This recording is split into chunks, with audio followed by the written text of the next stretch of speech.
Welcome to Volume 5 of the Calisthenics Grandmaster series, a series in which I try to complete progressively harder calisthenics exercises. A 2-week uploading streak and 5 workouts this week.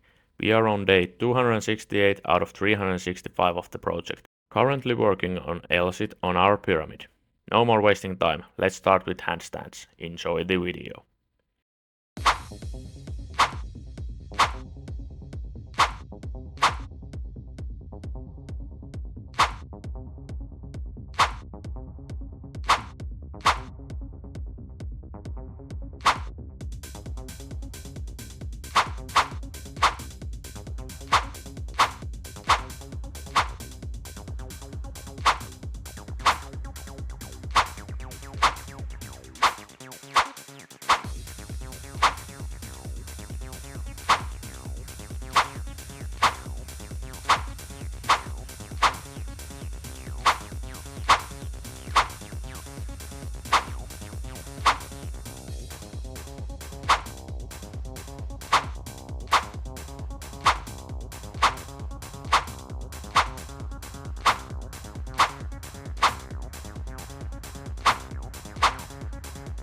Last week I was doing tuck L-sits on my books and self-pieces inspired elevations.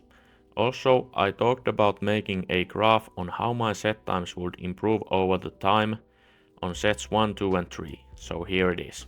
The graph does not yet have a lot of data points as I just started the set time measurements from my workouts.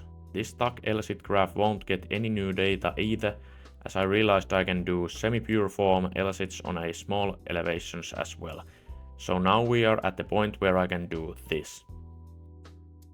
The elevation is around 3 cm in total. My goal is to do the L-sit on the floor with absolutely no elevations for 12 seconds. I'd say we are getting closer and closer by the week, but let's analyze the data. Data points will keep piling on as I am doing this exercise next week for the next 5 workouts and beyond until we reach the L-sit with no elevation and proper form. Next week the graphs should look more interesting.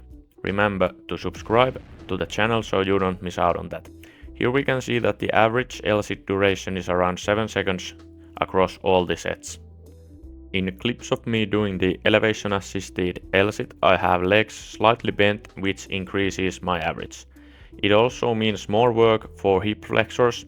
Here you can see me putting in work for hip flexors and upper quads. These really do burn, baby.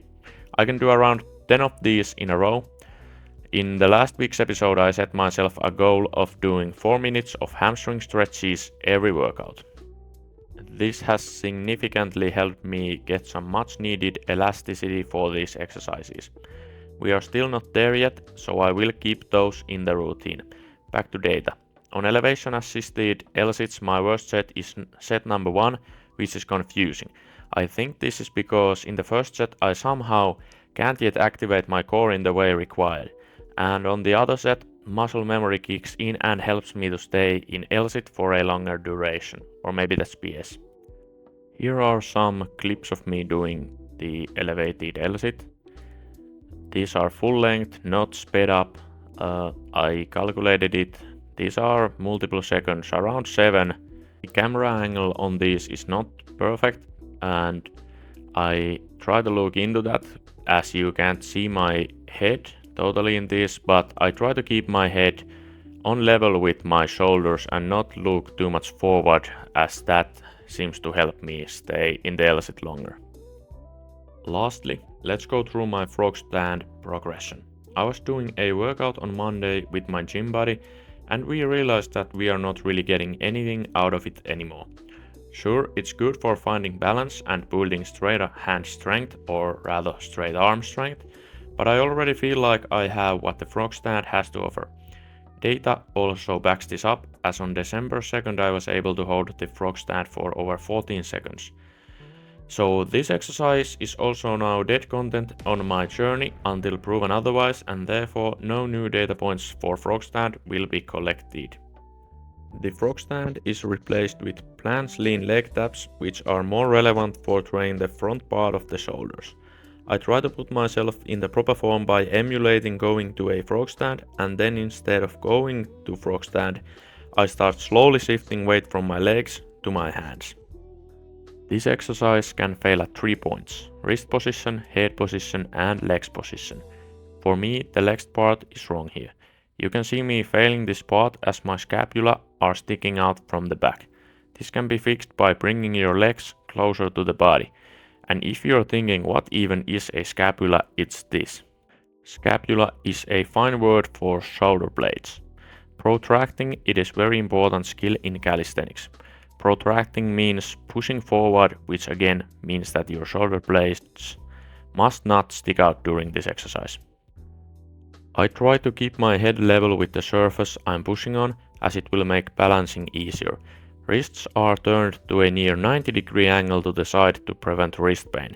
I will try to improve form for this exercise next week, as now watching these clips of me doing the planche lean leg taps is not pleasant. But it's a new exercise, so some time must be spent on learning the proper form. Going to the mental lab is necessary to figure things out, as the emotional value of learning is struggle. One reason I make these videos is that I can replay these clips and mirror my form on how it should be done and measure hold times. I get much more feedback this way. Thank you for watching until here. I tried to cut some of the filler stuff out this week, and next week I will make the episode even more polished. Like if you liked, and see you next week.